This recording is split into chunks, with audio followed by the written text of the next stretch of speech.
కులం తక్కువని యువకుడిని చంపేసింది ఆ కుటుంబం. అదే యువకుడి భౌతిక కాయాన్ని పెళ్లాడింది ఆ ప్రియురాలు. ఆ యువకుడి భౌతిక కాయంతోనే తాళి కట్టించుకుంది ఆ మహిళ, ఆ యువతి. మహారాష్ట్రలోని నాందేడ్లో ఈ దారుణం జరిగింది. జునాగంజ్కు చెందిన యువకులు ప్రేమించుకున్నారు.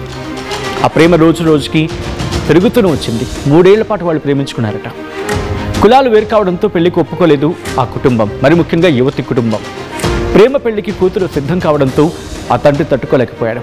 ఆ తండ్రే కాదు, ఆ యువతి సోదరుడు కూడా తట్టుకోలేకపోయారు.